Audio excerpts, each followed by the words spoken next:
आप सभी को नमस्कार। साप्ताहिक करंट अफेयर्स के प्रोग्राम में एक बार फिर से आप सबका स्वागत है।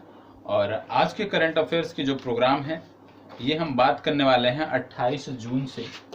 डेट इसको आपके थंबनेल पे भी स्पष्ट है। 28 जून से 10 जुलाई के बीच के करंट अफेयर्स की हम बात करने वाले हैं। बाकी के जो करंट अफेयर्स, क्योंकि अब आपका ये रेगुलर रहेगा, क्योंकि संस्थान में उपस्थित हो गया हूं तो अब रेगुलर रहेगा करंट अफेयर्स, परेशान होने की जरूरत नहीं है। जो चीजें आपकी छूटी हुई हैं वो, जैसे अप्रैल माह के बाद से मई का आपका छूटा हुआ है, जून का, तो उनको क्या करते हैं हम, जो साप्ताहिक करंट अफेयर्स होता है, जब भी कोई घटनाक्रम, हम मान लीजिए किसी राज्य विशेष की हम बात कर रहे हैं, ठीक है, तो वहां के जो पूर्व में घटनाक्रम हुए हैं उसको भी हम इसी में इन्वॉल्व कर लेते हैं, जोड़ लेते हैं, तो आपको कुछ भी छूटने नहीं पाएगा। ये आपको देख कर चलना है। तो करंट अफेयर्स की जो हम बात करने वाले हैं, यहाँ पे बात करेंगे 28 जून से 10 जुलाई के बीच की करंट अफेयर्स की बात करेंगे और समग्रता से चीजों को हम देखने वाले हैं, ठीक है। तो सबसे पहले 28 जून से 10 जुलाई ये तिथि थंबनेल पर भी स्पष्ट है, जिससे आप लोगों को किसी प्रकार की समस्या ना हो, ठीक है। तो सबसे पहले जो हम करंट अफेयर्स आज देखने वाले हैं, फुटबॉल घटनाक्रम से हम शुरू करेंगे, ठीक है। अपनी चर्चा जो है वो फुटबॉल घटनाक्रम से शुरुआत करने जा रहे हैं। तो सबसे पहले आप जानते हैं एक खिलाड़ी थे जिनका नाम है अली देई। अली देई एक खिलाड़ी हैं। अली देई वर्तमान समय में ये संन्यास ले चुके हैं।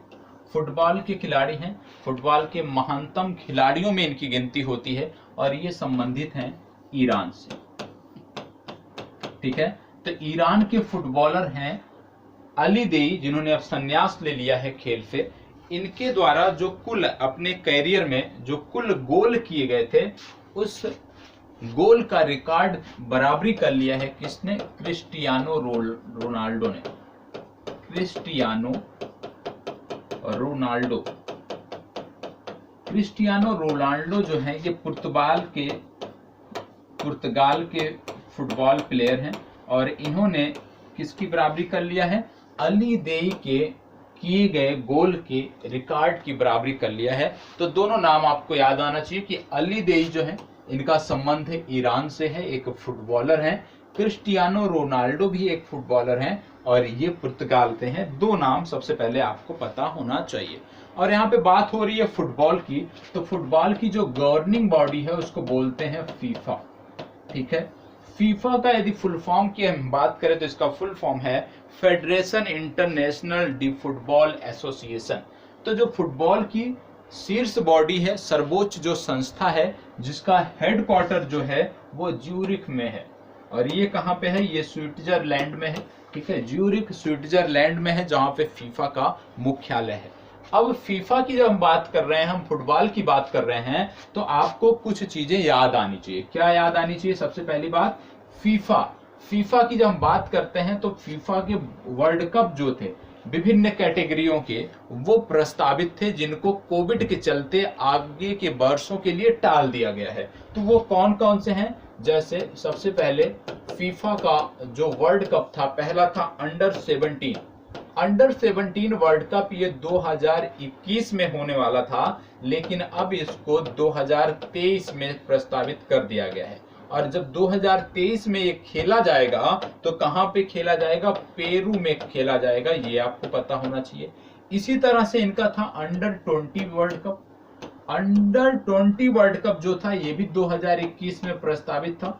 अब इसको क्या कर दिया गया है? 2023 में इसको भेज दिया गया है। 2023 के लिए इसको प्रस्तावित कर दिया गया है और ये कहां पे खेला जाएगा? इंडोनेशिया में खेला जाएगा, ठीक है। इसी तरह से फीफा का जो मेंस का था वर्ल्ड कप फीफा, ये आयोजन इसका होना था, वर्ल्ड कप जो आप कह सकते हैं, 2022 में इसका आयोजन किया जाएगा। कहां पर किया जाएगा? 2022 में कतर में किया जाएगा। तो सबसे महत्वपूर्ण यही है कि फीफा का आगामी जो वर्ल्ड कप है वो विश्व चैंपियनशिप है, कहां पर खेली जाएगी? ये खेली जाएगी कतर में, ये आपको पता होना चाहिए। अब इसमें आपने देखा कि अली देई जो है ये खिलाड़ी हैं, कहां के? ईरान के खिलाड़ी हैं। और जैसे ही बात ईरान की आती है, आपको याद आना चाहिए, ईरान आपका देश है, दूसरा देश है यूएई। दोनों में कुछ द्वीपों को लेकर विवाद है। जिसके कारण ये जो रीजन है ये लगातार चर्चा में रहता है, और चर्चा में रहने के कारण यहाँ से संदर्भित प्रश्न, भूगोल के काफी प्रश्न बनते हैं जो आपकी परीक्षाओं में देखने को भी मिलते हैं। किस प्रकार के प्रश्न मिलते हैं? सबसे पहली बात, यहाँ पे कुछ जल संधियां हैं, जैसे एक प्रमुख जल संधि है हॉर्मुज जल संधि। तो अक्सर पूछा जाता है कि हॉर्मुज जल संधि किन दो देशों को अलग करती है? तो ईरान और यूएई को अलग करती है। यदि आपसे पूछ लिया जाए कि हॉर्मुज जल संधि किन दो जल निकायों को जोड़ती है, तो ये जोड़ती है फारस की खाड़ी को ओमान की खाड़ी से जोड़ती है। किससे जोड़ती है? फारस की खाड़ी को ओमान की खाड़ी से जोड़ती है, ये आपको पता होना चाहिए। अब जैसे हम बात करते हैं ईरान की, तो आपको ये भी पता होना चाहिए कि ईरान की एक सीमा तो लगती है फारस की खाड़ी से, लेकिन दूसरी सीमा लगती है कैस्पियन सागर से।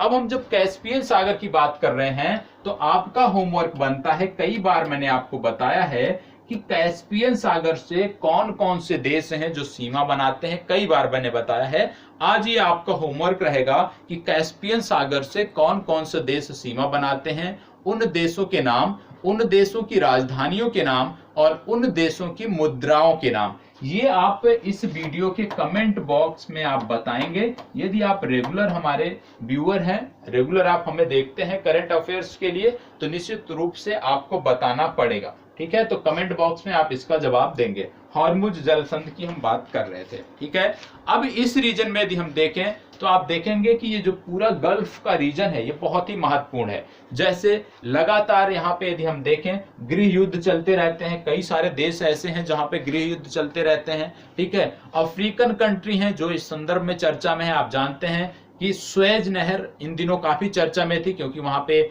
लगातार 2 घटनाक्रम हुए थे जो पोत फंस गए थे वहां पे, जिसके कारण पूरा यातायात प्रभावित हुआ था स्वेज नहर का। तो स्वेज जो नहर है उस रीजन से लाल सागर महत्वपूर्ण हो जाता है, और लाल सागर जैसे ही महत्वपूर्ण होता है तो जो भी देश हैं जो लाल सागर से सीमा बनाते हैं वो आपके फिंगर टिप पर होने चाहिए। ठीक है, तो लाल सागर से सीमा बनाने वाले कौन कौन से देश हैं वो भी आप कमेंट बॉक्स में आज शेयर करेंगे। चलिए आगे बढ़ते हैं,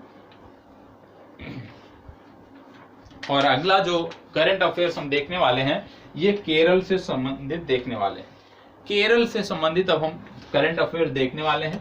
ठीक है, केरल एक महत्वपूर्ण राज्य है भारत का, और करंट अफेयर्स के दृष्टि से भी केरल हुआ, उड़ीसा आपका राज्य हुआ, तेलंगाना हुआ, इन सब से डेली की यदि हम देखें तो 1 से 2 न्यूज अवश्य रहती है। ठीक है, तो केरल के बारे में क्या पता होना चाहिए? सबसे पहले यहाँ की राजधानी क्या है? तिरुवनंतपुरम।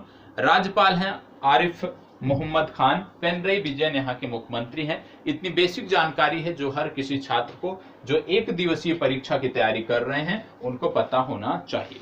ठीक है, अब केरल की चर्चा हम क्यों कर रहे हैं? क्योंकि केरल ने अभी हाल ही में मछुआरों की सुरक्षा के लिए, मछुआरों की सुरक्षा के लिए एक समिति का गठन किया है। किसके लिए? मछुआरों की सुरक्षा के लिए एक समिति का गठन किया है, और इसका नेतृत्व करेंगे पी सहदेवन। तो यदि आपसे पूछा जाए कि केरल सरकार ने मछुआरों की सुरक्षा के लिए किसकी अध्यक्षता में एक समिति का गठन किया है, तो आपको जवाब देना है पी सहदेवन। अब बात हो रही है मछुआरों की, तो आप जानते हैं मछुआरों की जब बात आती है, क्योंकि इनकी आजीविका जो है वो मछली पर निर्भर होती है। ठीक है, मछली से संबंधित व्यवसाय करते हैं। तो आपको ये भी पता होना चाहिए कि भारत का कौन सा राज्य जो मत्स्यन में शीर्ष पर है, तो आपका जवाब होगा तमिलनाडु। मत्स्यन में सबसे ज्यादा मछली का जो उत्पादन होता है वो आपके तमिलनाडु राज्य से होता है, ये आपको पता होना चाहिए। और मछुआरों की बात कर रहे हैं, केरल की बात कर रहे हैं, तो एक योजना भी केरल राज्य सरकार ने चलाई थी जिसका नाम था परिवर्तनम योजना। परिवर्तनम योजना ये भी थी, मछुआरों से संबंधित योजना थी, और इसको भी चलाया था केरल राज्य सरकार ने। तो परिवर्तनम योजना को भी हमें देखना है। इसके साथ साथ आपको पता होगा स्मार्ट किचन योजना इन्होंने शुरू किया था। केरल राज्य सरकार ने स्मार्ट किचन योजना भी शुरू किया था, ये भी आपको पता होना चाहिए। पूछा जा सकता है कि स्मार्ट किचन योजना किस राज्य सरकार की है। इसके अतिरिक्त नॉलेज इकोनॉमी मिशन इन्होंने शुरू किया था। नॉलेज इकोनॉमी मिशन भी इन्होंने शुरू किया था, ये भी आपको पता होना चाहिए कि ये भी केरल राज्य सरकार की योजना है। इसके साथ साथ स्नैक पीडिया भी इन्होंने बनाया है, ये भी आपको पता होना चाहिए कि स्नैक पीडिया किस राज्य सरकार ने बनाया है, केरल राज्य सरकार ने बनाया है। भारत की पहली जो डिजिटल यूनिवर्सिटी है वो भी केरल में खोली जा रही है। इंडियाज फर्स्ट डिजिटल यूनिवर्सिटी जो है ये भी केरल में खोली जा रही है, ओपन की जा रही है, ये आपको पता होना चाहिए। जेंडर पार्क आपका केरल में बना है। स्मार्ट आंगनबाड़ी योजना प्रमुख योजना है केरल राज्य सरकार की, ये भी आपको पता होना चाहिए। ठीक है, तो हमने शुरुआत किया था केरल राज्य सरकार की, और शुरुआत हमने किया था कि मछुआरों की सुरक्षा के लिए एक समिति बनी है जिसकी अध्यक्षता कर रहे हैं पी सहदेवन। अब अगर हम पी सहदेवन की बात कर लें कि भाई सुरक्षा के लिए मछुआरों की एक समिति बनाई गई है, तो बहुत सारी समितियां बनती रहती हैं, जिनमें से वर्तमान समय में जो कुछ समितियां प्रमुख हैं जो चर्चा में रहती हैं उनकी भी बात हम कर लेते हैं। जैसे योग, अभी विश्व योग दिवस मनाया गया, तो योग के प्रचार प्रसार के लिए भी एक कमेटी बनाई गई है जिसका नाम है HR नागेंद्र कमेटी। ठीक है, HR नागेंद्र कमेटी योग के प्रचार प्रसार के लिए बनाई गई है, ये आपको पता होना चाहिए। इसके बाद राजीव जैन कमेटी एक बनाई गई है, ये और भी महत्वपूर्ण है, राजीव जैन कमेटी। और राजीव जैन कमेटी क्यों बनाई गई? आप जानते हैं बंगाल में जब चुनाव हुए विधानसभा के, उसके बाद हिंसा हुई थी, तो चुनाव बाद हिंसा, जो बंगाल में चुनाव बाद हिंसा हुई है उसकी जांच के लिए, उस पे कारण क्या है उसको जानने के लिए जो समिति बनाई गई है उसके प्रमुख हैं राजीव जैन। तो ये दो समितियां आपको प्रमुख रूप से याद रखना है, पहला HR नागेंद्र कमेटी, दूसरा राजीव जैन कमेटी। और जैसे ही हमने बात किया कि विश्व योग दिवस मनाया जाता है, ठीक है, तो विश्व योग दिवस जो मनाया जाता है, यदि हम बात करें भारत में कौन सी संस्था मनाती है, तो भारत में जो विश्व योग दिवस पर कार्यक्रम आयोजित किए जाते हैं वो आयुष मंत्रालय द्वारा आयोजित किए जाते हैं, ये आपको पता होना चाहिए। आयुष मंत्रालय द्वारा आयोजित किए जाते हैं और प्रत्येक वर्ष 21 जून को हम विश्व योग दिवस के लिए मनाते हैं। अब 21 जून तो सबको याद है, लेकिन हमें क्या याद आना चाहिए कि भाई थीम क्या थी, क्योंकि थीम जो विषय होता है वो महत्वपूर्ण होता है, और इस बार की थीम थी yoga for wellness. Yoga for wellness, ये इस बार की विश्व योग दिवस की थीम थी, ये आपको पता होना चाहिए। ठीक है, तो केरल से संबंधित इतनी जानकारी हमने कर लिया, और इसी तरह से लिंक कर चीजों को पढ़ने की आदत डालिए, चीजें आपकी बेहतर होंगी और करंट अफेयर्स के लिए कभी भी आपको समस्या का सामना नहीं करना पड़ेगा। अब यहीं पर जैसे आप किसी राज्य विशेष को प्रमुखता से लेते हैं, किसी राज्य विशेष में आप प्रमुखता से प्रतिभाग करते हैं उनकी परीक्षाओं में, तो आपको क्या करना चाहिए। जैसे आप उत्तर प्रदेश, मान लीजिए आप उत्तर प्रदेश को प्रमुखता से लेते हैं, उत्तर प्रदेश के सभी परीक्षाओं में आप प्रतिभाग करते हैं, तो जब हम उत्तर प्रदेश से इसी साप्ताहिक करंट अफेयर्स में जब हम उत्तर प्रदेश की बात करें, तो उत्तर प्रदेश को आपको एक अलग पेज पर उत्तर प्रदेश के प्रत्येक घटनाक्रम को नोट करते हुए जाना चाहिए। इससे फायदा क्या होगा, इससे जब परीक्षा के अंतिम दिनों में आप खोजते हो कि उत्तर प्रदेश राज्य विशेष के करंट अफेयर्स कहां से मिलेंगे, तो आपके वो खुद के नोट्स रहेंगे, और जब आप उनका रिवीजन भी रेगुलर करते रहेंगे तो करंट अफेयर्स के लिए कोई समस्या का सामना नहीं करना पड़ेगा। इसी तरह से यदि आप बिहार का एग्जाम देते हैं, यदि आप मध्य प्रदेश का देते हैं, तो प्रत्येक राज्य, जैसे मैंने केरल के बारे में इतनी सारी चीजें बताई, 5 से 6 योजनाओं को बताया केरल के बारे में, तो केरल का एक अलग पेज बनाइए, राज्यवार पेज बनाइए, और उस इस तरह से A4 साइज का पेज बनाइए और उसमें केरल हेडिंग डालिए, और केरल के अंतर्गत जितनी भी योजनाएं बताई हैं उसको लिखिए, साथ ही साथ जो मैंने लिंक किया है उसको भी वहीं पे नोट कर लीजिए। तो इस तरह से चीजें आपकी बेहतर होंगी। ठीक है, चलिए आगे बढ़ते हैं, और अगला जो हम बात करने वाले हैं वो कुछ राष्ट्रीय उद्यान बाघ अभ्यारण्य की बात करने वाले हैं। एक बाघ अभ्यारण्य बना है अभी हाल ही में, रामगढ़ विषधारी, रामगढ़ विषधारी बाघ अभ्यारण्य, वन्य जीव अभ्यारण्य था, इसको बाघ अभ्यारण्य में कन्वर्ट कर दिया गया है। तो नाम सबसे पहले महत्वपूर्ण है, रामगढ़ विषधारी बाघ अभ्यारण्य।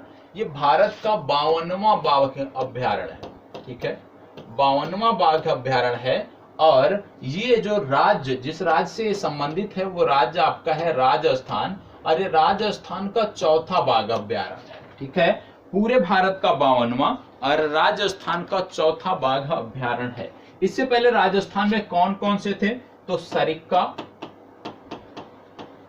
रणथंभौर और मुकुंदरा हिल्स, ये कुछ राष्ट्रीय उद्यान थे जो बाघ अभ्यारण्य थे जो राजस्थान से संबंधित थे। और चौथा बाघ अभ्यारण्य राजस्थान का बना है रामगढ़ विषधारी बाघ अभ्यारण्य। इससे पहले 91वां कौन सा था?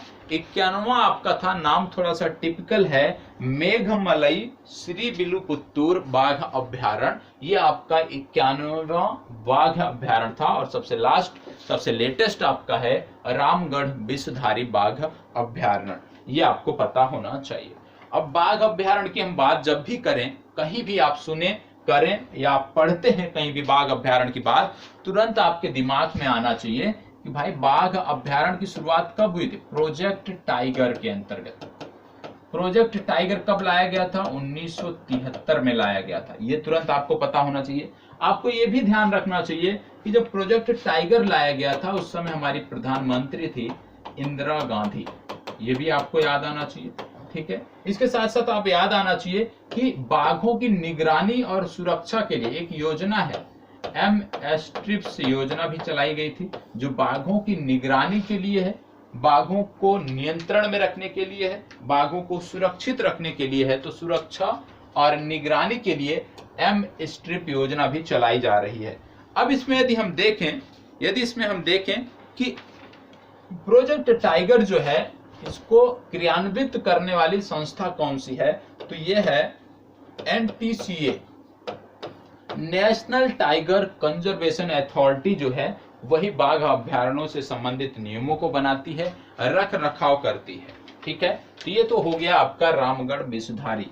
अब हम कुछ चीजें और देख लेते हैं जो इन दिनों चर्चा में है। जैसे एक नेशनल पार्क इन दिनों चर्चा में है जिसका नाम है बिराचे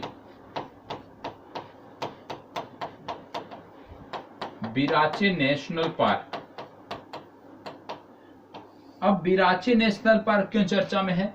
बिराचे नेशनल पार्क इसलिए चर्चा में है क्योंकि एक हिरन होता है जिसको बोलते हैं भौंकने वाला हिरन। ठीक है, तो गंभीर रूप से लुप्त प्राय जो भौंकने वाला हिरन था जिसका नाम है जायंट, GAINT, जायंट मुंतजैक, MUNTJAC। ठीक है, जायंट मुंटजैक नामक एक हिरन होता है जिसको बोलते हैं भौंकने वाला हिरन।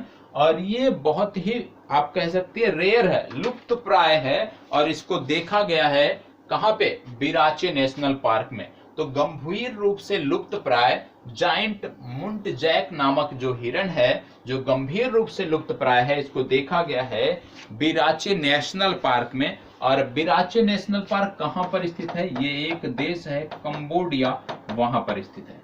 ठीक है, तो ये भी आपको याद रख लेना है कि बिराचे नेशनल पार्क कंबोडिया में स्थित है। ठीक है, आपसे पूछा जा सकता है, आपसे ऐसे भी पूछा जा सकता है कि जायंट मुंटजैक किसकी एक प्रजाति है? तो हिरण की एक प्रजाति है। ये भी आपको याद रखना होगा। ठीक है, चलिए आगे बढ़ते हैं। हम बात कर रहे हैं राष्ट्रीय उद्यान की, हम बात कर रहे हैं बाघ अभ्यारण्य की। तो इसी संदर्भ में मैं आपको एक जानकारी दे दूं। एक ऑपरेशन होता है जिसका नाम होता है Olivia. Operation Olivia. Operation Olivia क्यों महत्वपूर्ण है? ऑपरेशन ओलिविया इसलिए महत्वपूर्ण है क्योंकि जो ओलिड रिडले कछुए होते हैं, जो ओलिड रिडले कछुए हमारे होते हैं, उनको संरक्षित करने के लिए प्रत्येक वर्ष इंडियन कोस्ट गार्ड, भारतीय तट रक्षक बल, ICG, इंडियन कोस्ट गार्ड द्वारा मिशन चलाया जाता है जिसका नाम है ऑपरेशन ओलिविया। तो यदि आपसे पूछा जाए कि ऑपरेशन ओलिविया किससे संदर्भित है, तो आपको जवाब देना है कि ऑपरेशन ओलिविया जो है ये आपके संबंधित है ओलिड रिडले कछुए से, और भारतीय तट रक्षक बल द्वारा ये ऑपरेशन प्रत्येक वर्ष चलाया जाता है। ठीक है, इसके बाद आपको याद आना चाहिए कि जब हम वन्य जीव अभ्यारण्य की बात कर रहे हैं तो हाथियों से संदर्भित इन दिनों काफी चर्चा है। और एक राष्ट्रीय पोर्टल बनाया गया था जिसका नाम था सुरक्षा नामक जो पोर्टल बनाया गया था ये महत्वपूर्ण है। आपसे ऐसे ही पूछा जाए कि राष्ट्रीय पोर्टल सुरक्षा किससे संबंधित है, तो आपको बता दें कि राष्ट्रीय पोर्टल सुरक्षा जो है ये मानव हाथी टकराव को कम करने के लिए है, मानव हाथी टकराव पर शोध करने के लिए है, मानव हाथी टकराव को रोकने के लिए है। तो मानव हाथी टकराव पर एक पोर्टल बनाया गया, राष्ट्रीय पोर्टल, जिसका नाम है सुरक्षा, ये आपको पता होना चाहिए। और जब बात हो रही है हाथियों की, एलिफेंट की बात हो रही है, तो आपको ये भी पता होना चाहिए प्रोजेक्ट एलिफेंट कब प्रारंभ किया गया था। प्रोजेक्ट एलिफेंट, तो आपको बता दें प्रोजेक्ट एलिफेंट जो है 1992 में प्रारंभ किया गया था, ये आपको पता होना चाहिए, 1992। ठीक है, इसी के साथ साथ हमने भी बात किया ऑपरेशन ओलिविया की, जो संबंधित है ओलिड रिडले कछुए, जो कछुओं की सबसे छोटी प्रजाति है। तो आपको बता दें कि एक मंदिर भी मैंने आपको बताया था पूर्व में, जिसका नाम था हयग्रीव माधव मंदिर। आज इसको आप बताओगे कि ये है कहाँ पे, ये कमेंट बॉक्स में बताओगे, हयग्रीव माधव मंदिर। और जो हयग्रीव माधव मंदिर है ये चर्चा में इसलिए था क्योंकि इन्होंने एक बेड़ा उठाया था। क्या था?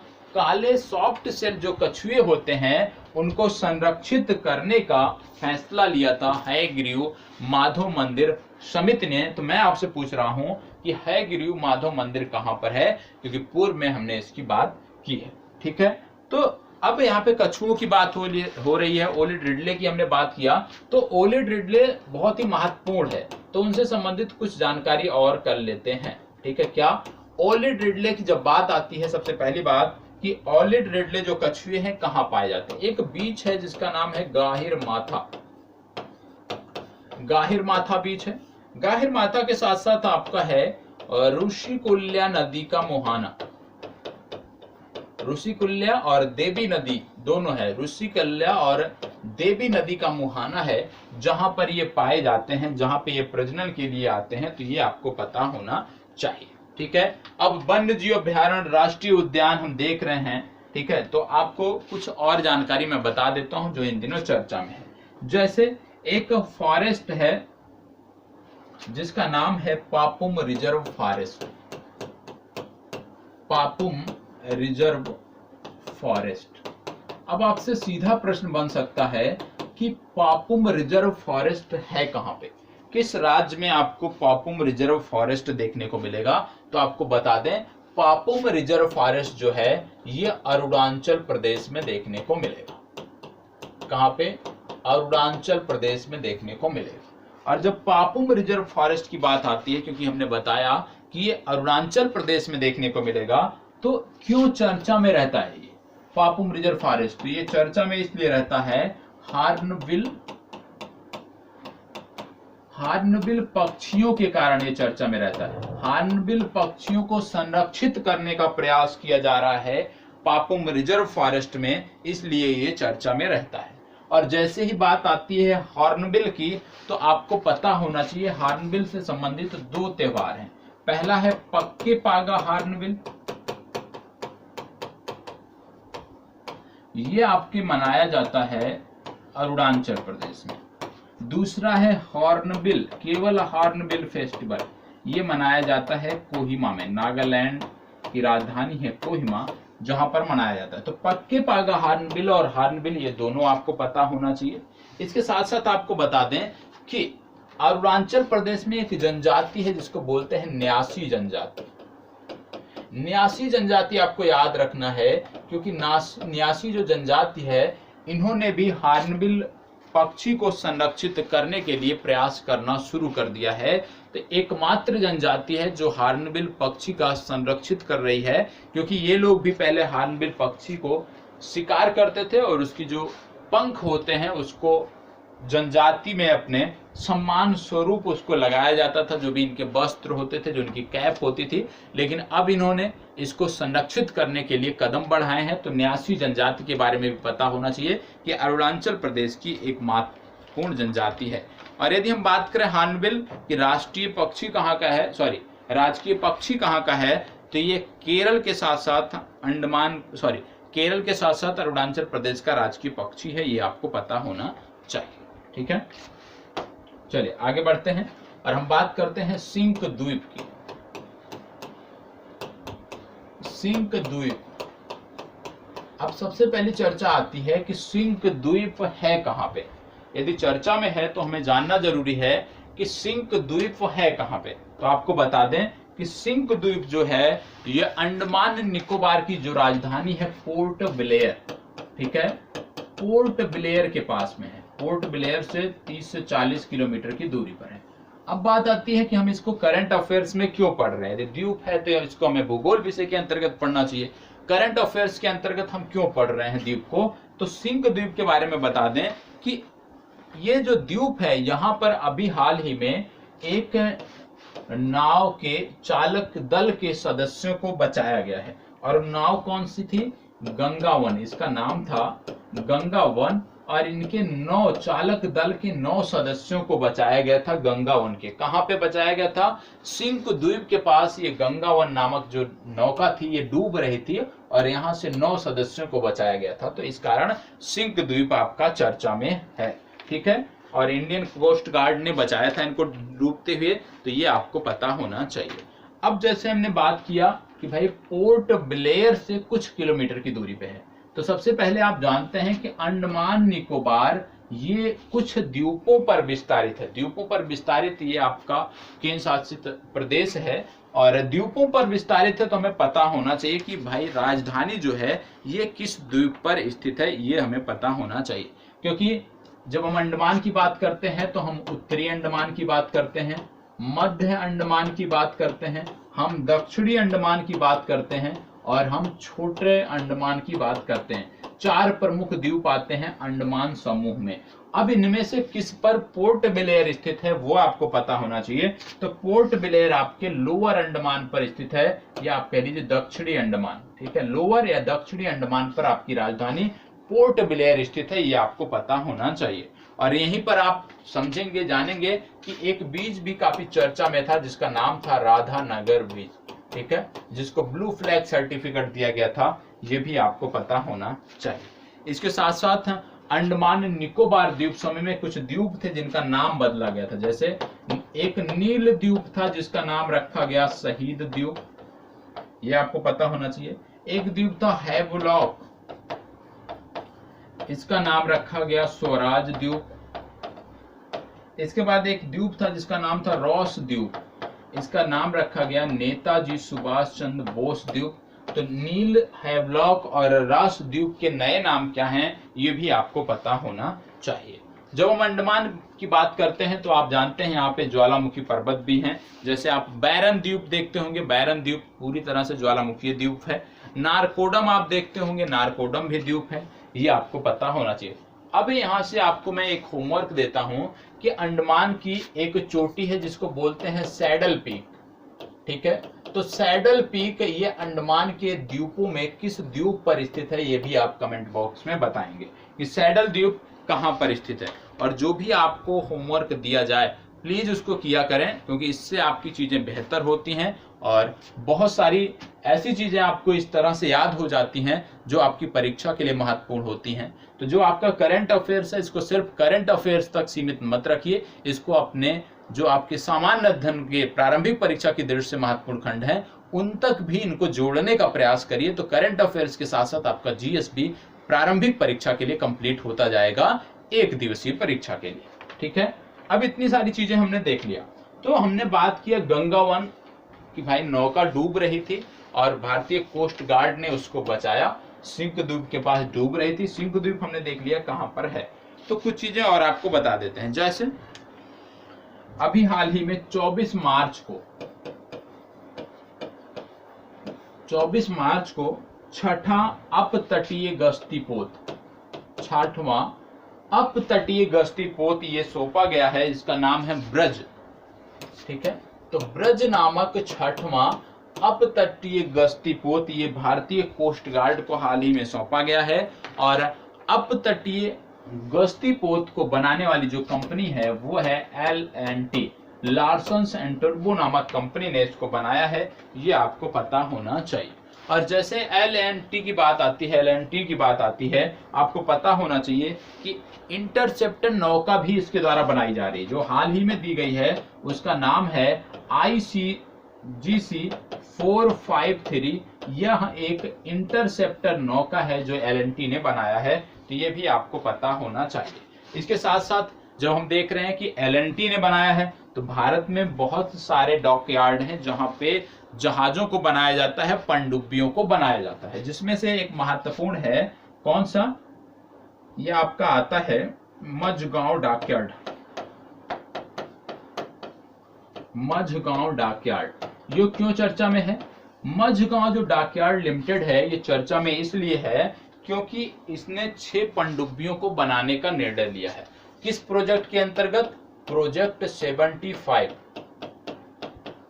प्रोजेक्ट 75 के अंतर्गत 6 पनडुब्बियों को बनाने का इन्होंने निर्णय लिया है और अब तक 3 पनडुब्बियों को इन्होंने निर्मित कर दिया है। जो अभी लेटेस्ट पनडुब्बी प्रोजेक्ट 75 के अंतर्गत मझगांव डॉकयार्ड द्वारा बनाई गई है, उसका नाम है INS करंज। ठीक है, स्कॉर्पियन श्रेणी की पनडुब्बी है और INS करंज इसमें तीसरी है। पहली दूसरी कौन थी? पहला था INS कलवरी, दूसरा था INS खंदेरी।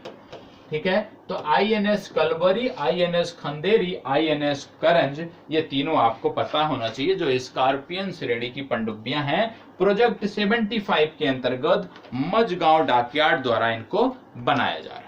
ठीक है, चलिए आगे बढ़ते हैं। आगे बढ़ते हैं और कुछ बात कर लेते हैं कोविड से संबंधित। कोविड ही चल रहा है इस समय पूरे भारत में, तो कोविड से संबंधित कुछ जानकारी कर लेते हैं। सबसे पहले अभी हाल ही में IIT दिल्ली आपका है, इन्होंने एक सस्ती कोविड टेस्ट किट बनाई है, जिसके कारण ये चर्चा में है। किफायती रैपिड एंटीजन टेस्ट किट इन्होंने बनाई है, जिसका मूल्य है 50 रुपए। मतलब 50 रुपए में आप IIT दिल्ली की किट द्वारा एंटीजन की जांच कर सकते हैं। ठीक है, ये आपको पता हो गया।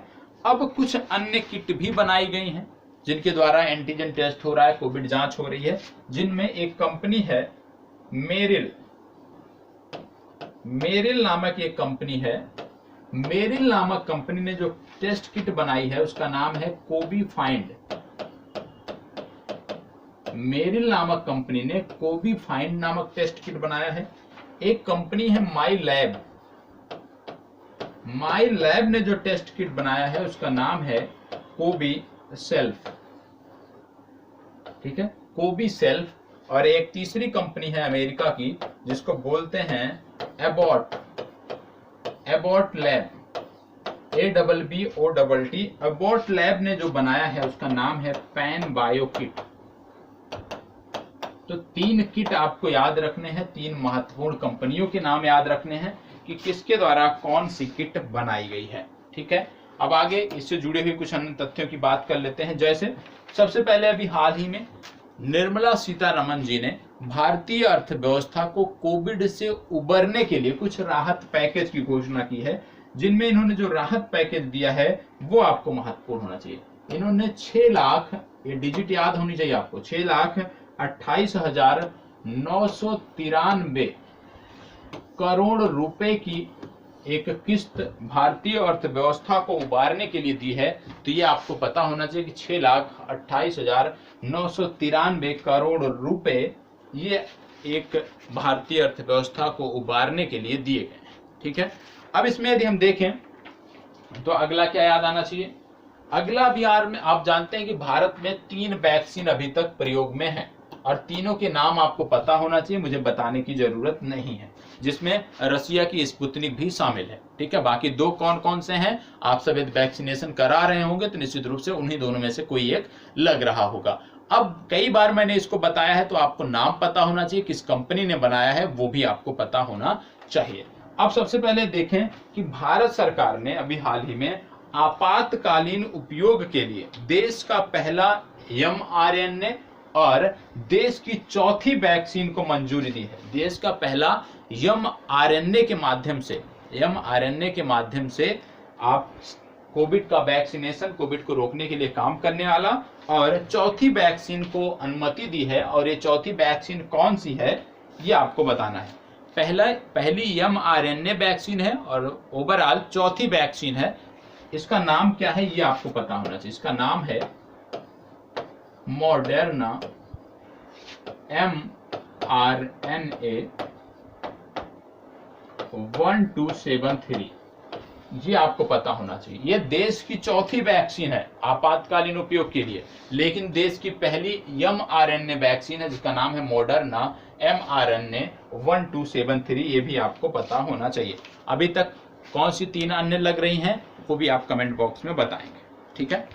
अब आगे के लिए क्या आपको याद रखना है कोविड से संबंधित जो इन दिनों पिछले 2 महीने में घटनाक्रम हुए हैं, कि जो हमारे सशस्त्र बल हैं, जो हमारे आर्म फोर्सेस हैं, उनके द्वारा कोविड-19 से लड़ने में सहायता हेतु एक अभियान चलाया गया है और इस अभियान का नाम है कोजीत।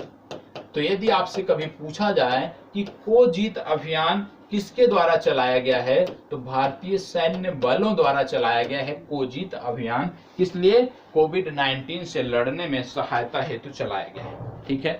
अब आप जानते होंगे कि आपकी परीक्षाओं में जो है यात्रा से संबंधित कई प्रश्न पूछे जाते हैं। भाई राष्ट्रपति किन देशों की यात्रा पे थे, प्रधानमंत्री किन देशों की यात्रा पर गए हैं। तो आपको बता दें, कोविड काल के प्रथम चरण के बाद जो पहली यात्रा भारतीय प्रधानमंत्री की हुई है वो बांग्लादेश की हुई है, ठीक है। ये भी आपको पता होना चाहिए। और जैसे ही हमने कहा कि बांग्लादेश की यात्रा किया है भारतीय प्रधानमंत्री ने, कोविड के बाद पहली यात्रा बांग्लादेश की हुई है, तो बांग्लादेश आपके लिए महत्वपूर्ण है।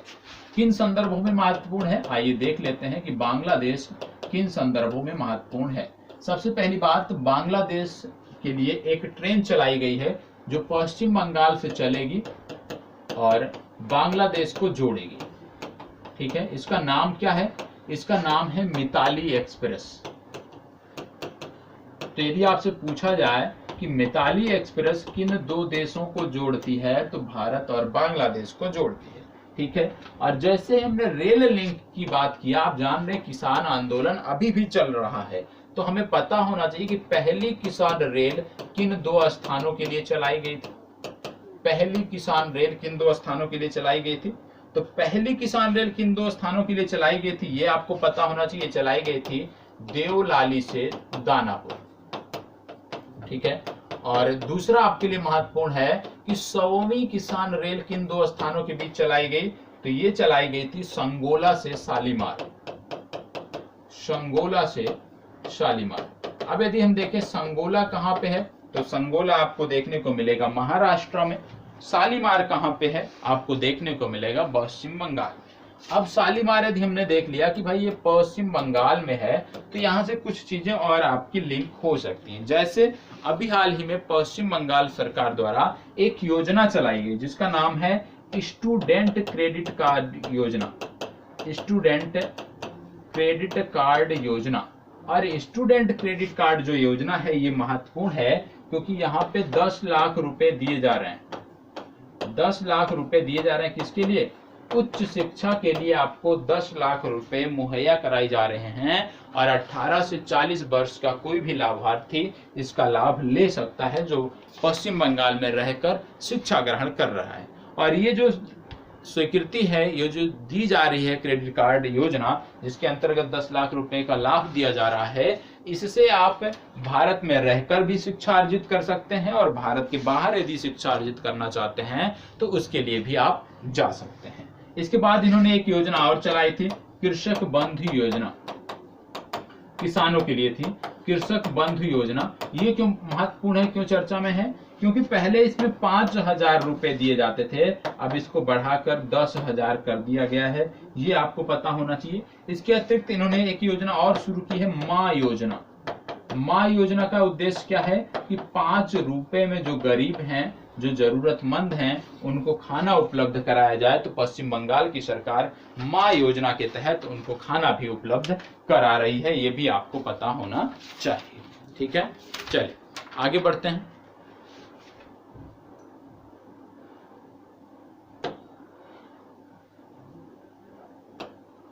अगला आपका जो टॉपिक है वो देखते हैं, सबसे पहली बात, भारत का एक राज्य है जो अभी हाल ही में रेबीज मुक्त हो गया है।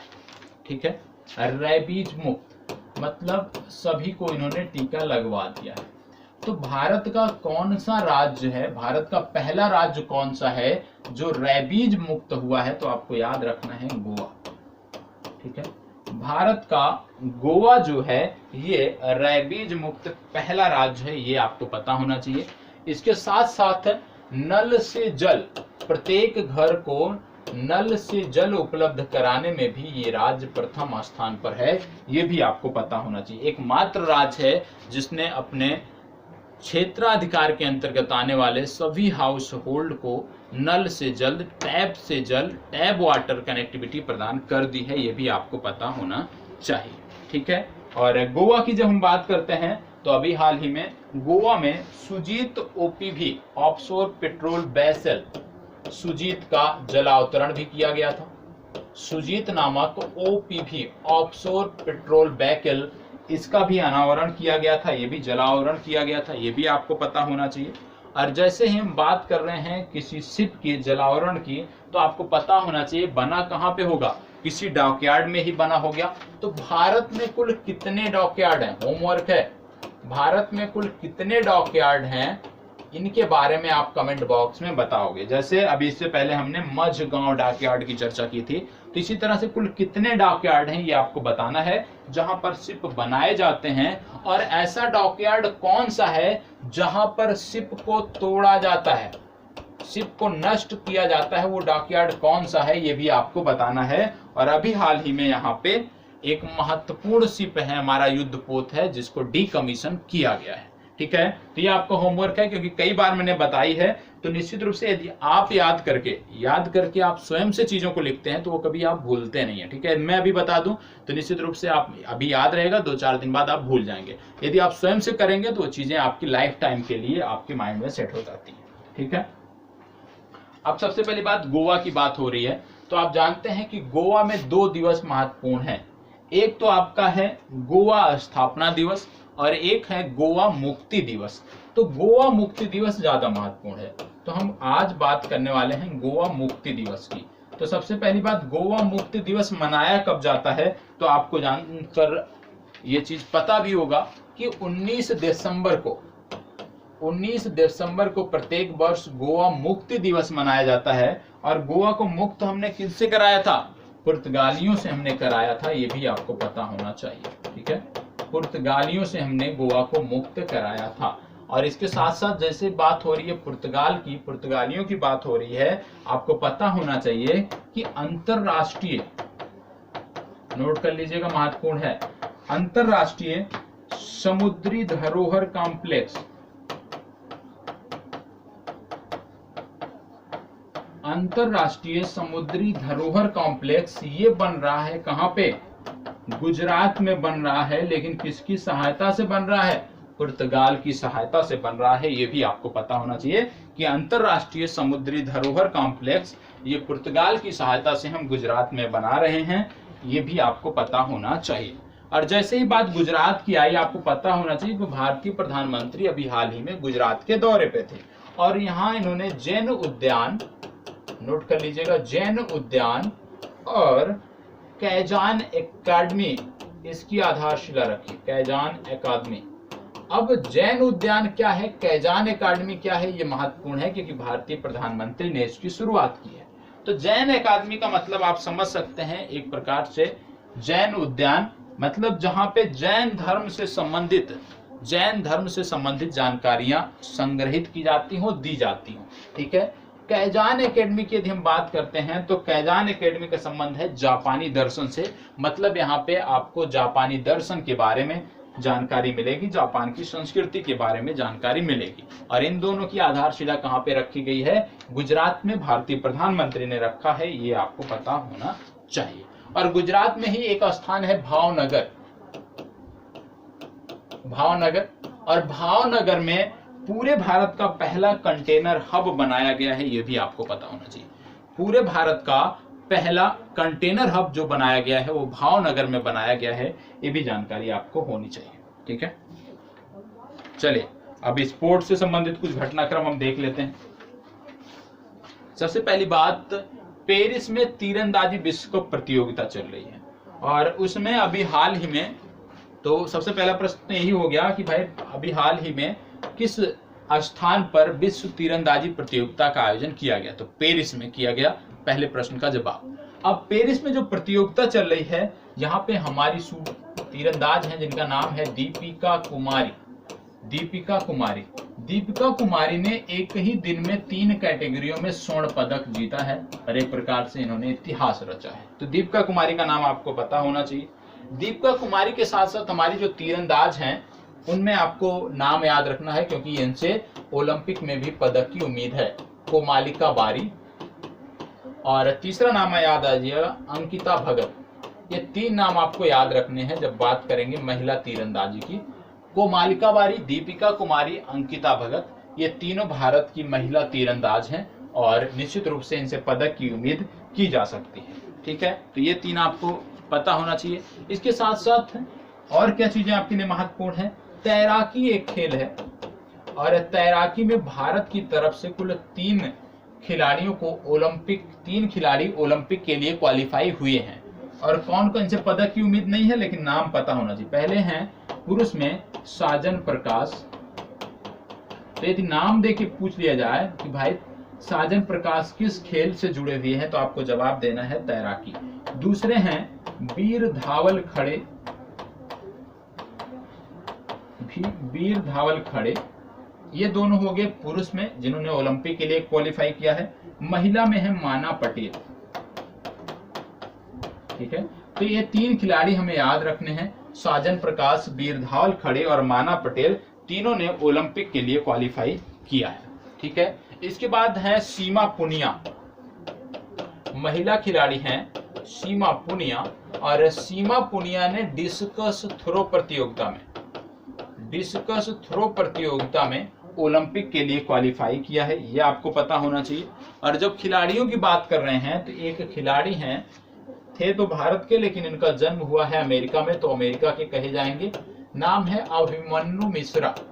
अभिमन्यु मिश्रा जो हैं ये सबसे कम उम्र के ग्रैंड मास्टर बने हैं, मतलब सबसे कम उम्र के, ये एक प्रकार से कह सकते हैं शतरंज के खिलाड़ी हैं, ग्रैंड मास्टर बने हैं सबसे कम उम्र के, अभिमन्यु मिश्रा, इनका भी नाम आपको पता होना चाहिए।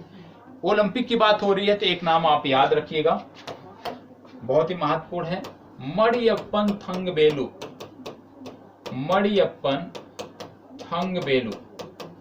क्यों याद रखना है मरियप्पन थंगबेलु? क्योंकि जो प्रतियोगिता हो, ओलंपिक में 2 ओलंपिक होते हैं, एक नॉर्मल खेल होते हैं, एक होते हैं पैरा ओलंपिक, और पैरा ओलंपिक का आयोजन नॉर्मल खेलों के बाद किया जाता है। तो मरियप्पन थंगबेलु जो है ये पैरा खिलाड़ी हैं, पैरा ओलंपिक के लिए जा रहे हैं। और आपको बता दें कि भारत के ये ध्वजवाहक होंगे, पैरा खेलों में भारत के ध्वजवाहक होंगे मरियप्पन थंगबेलु, इसलिए इनका भी नाम आपके लिए महत्वपूर्ण है। ठीक है, इसलिए इनका भी नाम आपके लिए महत्वपूर्ण है। तो इतने खिलाड़ी हैं और इस तरह से बहुत सारे खिलाड़ी हैं जो आने वाले दिनों में चर्चा में रहेंगे, उनकी चर्चा ऐसे होती रहेगी। ठीक, अब हम बात करने वाले हैं भारतीय राष्ट्रपति से संबंधित कुछ। राष्ट्रपति इन दिनों इन्होंने एक बयान दिया था वेतन को लेकर, उसके बाद ये काफी चर्चा छिड़ी थी पूरे भारत में और लगातार ये चर्चा का केंद्र बिंदु बने हुए हैं। ठीक है, तो भारतीय राष्ट्रपति ने अभी हाल ही में अपने गृह क्षेत्र का दौरा किया था और इनका जो घर पड़ता है पैतृक, वो पड़ता है परौंख। कहाँ पड़ता है? परौंख गांव इनका घर पड़ता है। ठीक है, परौंख गांव इनका घर पड़ता है और ये जो परौंख गांव है ये पड़ता है कानपुर में, कानपुर के अंतर्गत आता है, कानपुर जिले के अंतर्गत आता है। तो परौंख गांव जो कानपुर के अंतर्गत आता है ये राष्ट्रपति का गृह क्षेत्र है और अभी हाल ही में भारतीय राष्ट्रपति ने इसका दौरा किया था। तो परौंख गांव पूछा जाए कि भाई किस राज्य में स्थित है या किस राज्य, आप कह सकते राजनीतिक का घर है, किस पूर्व राष्ट्रपति का गृह क्षेत्र है, तो आपको याद आना चाहिए कि रामनाथ कोविंद जी का ये गृह क्षेत्र है। और क्योंकि ये कानपुर में है, कानपुर है उत्तर प्रदेश में, तो उत्तर प्रदेश के बारे में कुछ बेसिक जानकारी आपको होनी चाहिए। जैसे उत्तर प्रदेश में अभी हाल ही में पिंक बूथ शुरू किया गया है। पिंक बूथ क्या था? महिलाओं के टीकाकरण के लिए अलग से पिंक बूथ बनाया गया है।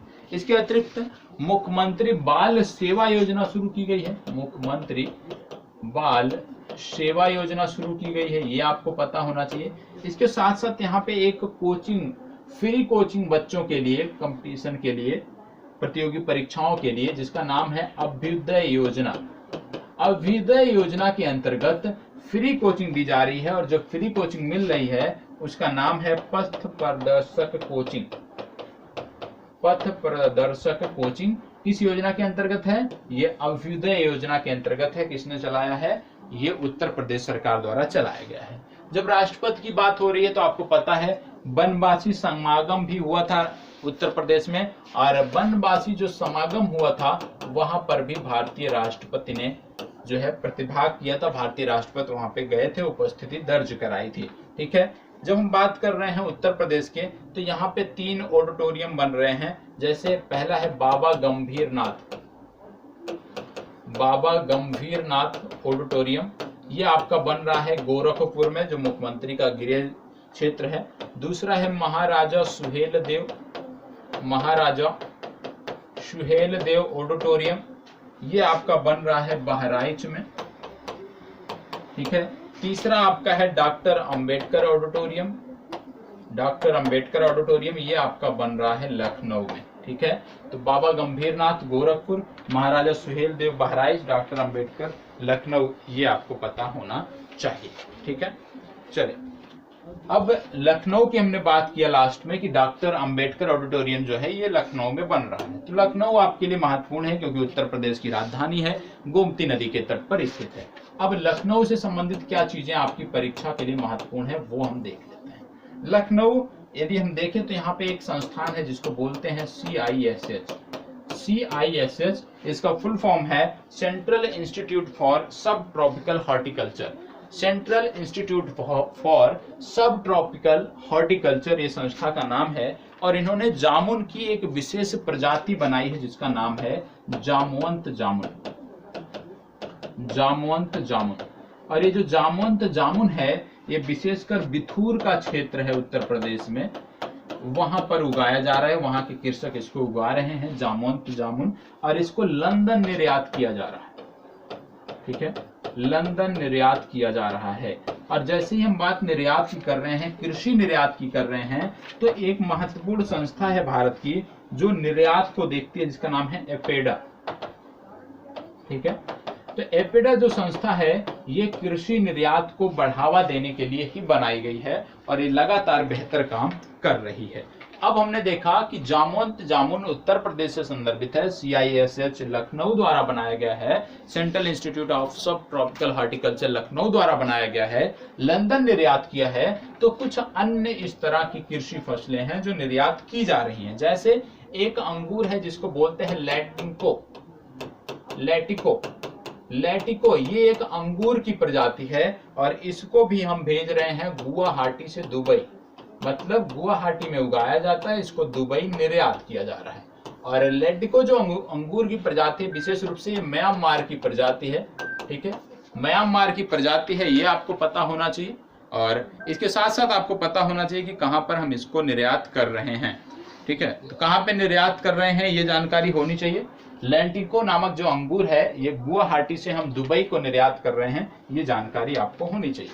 इसके साथ साथ कुछ अन्य कृषि फसलें हैं जो इन दिनों चर्चा में है। जैसे एक फसल है मैक्स 1407, सोयाबीन की एक फसल है। ठीक है, दूसरा है एलो गोल्ड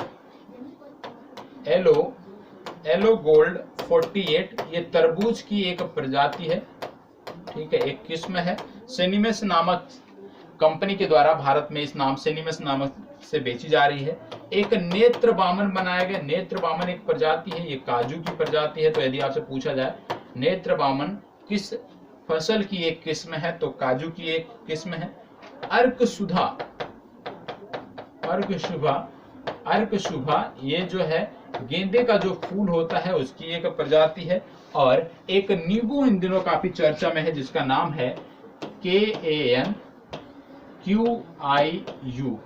ठीक है, कैनक्यू नामक एक नींबू है, ये भी आपको पता होना चाहिए। ठीक है, और कृषि से संबंधित एक ऐप भी बनाया है भारत सरकार द्वारा, भारत सरकार के कृषि मंत्रालय द्वारा बनाया गया है, ठीक है, जिसका नाम है आत्मनिर्भर कृषि ऐप।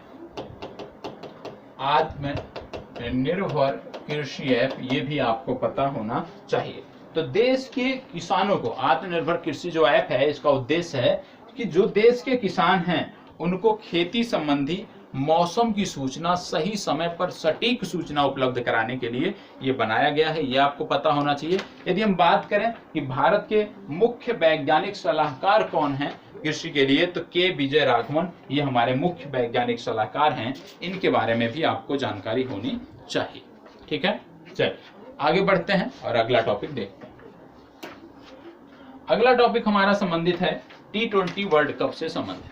आप जानते हैं कि T20 जो वर्ल्ड कप है, इसका आयोजन होना था भारत में, लेकिन अब इसका आयोजन किया जाएगा UAE में।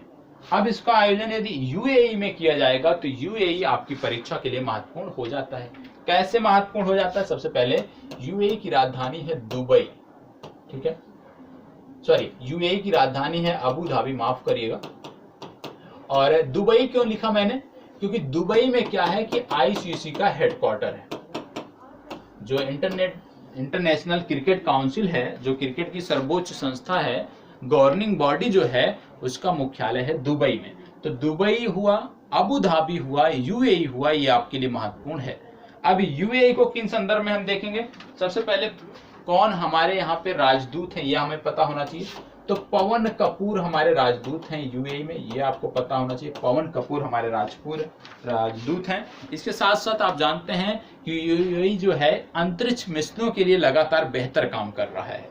और इन्होंने यदि देखा होगा, आपने सुना होगा, तो एक चंद्रमा का मिशन इन्होंने भेजने की बात की है, जिनमें इन्होंने जो रोवर है उसका नाम रखा है रशीद। तो रशीद नामक रोवर के साथ ये चंद्रमा का मिशन कर रहे हैं। यहाँ पे बराक नामक न्यूक्लियर पावर प्लांट है, जो गल्फ का पहला कह सकते हैं न्यूक्लियर पावर प्लांट है। इसके बाद आप जानते हैं इनका एक मिशन था अल अमन या होप प्रोब, जो अब कंप्लीट हो गया है, एक प्रकार से कह लीजिए होप प्रोब, क्योंकि इन्होंने इस मिशन के सहायता से जो इनका मंगल मिशन था वो अब मंगल की कक्षा में पहुंच गया है। तो एक प्रकार से आप कह सकते हैं कि ये मिशन कंप्लीट हो चुका है। और ऐसा करने वाला, मंगल की कक्षा में अपने मिशन भेजने वाला, ये पूरे विश्व का 5वां देश बना है UAE, होप प्रोब मिशन के द्वारा या अल अमन मिशन के द्वारा। ये आपको पता होना चाहिए, ठीक है। इसी के साथ साथ जैसे हमने बात किया कि चंद्रमा का जो मिशन है, वहां पे रशीद नामक रोवर भेजेगा UAE। तो आपको बता दें, चंद्रमा के मिशन के लिए चीन का भी एक मिशन है, जिसको बोलते हैं चोंग E5। ये आपका चीन का मिशन था चंद्रमा का, ये आपको पता होना चाहिए। इसके साथ साथ आप जानते हैं कि UAE जो है एक सैटेलाइट, सॉरी UAE नहीं, SpaceX एक कंपनी है जो एक सैटेलाइट भेजेगी, DOGE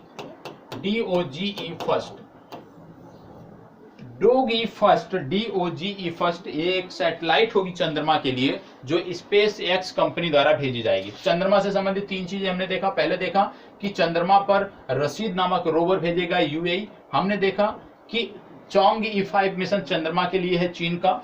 डोग फर्स्ट जो आपने देखा, ये देखा SpaceX एक सैटेलाइट भेजेगा, आने वाले समय में लॉन्च करेगा, जो चंद्रमा से संबंधित होगा। तो इतनी जानकारी आपने चंद्रमा से संबंधित देखी है।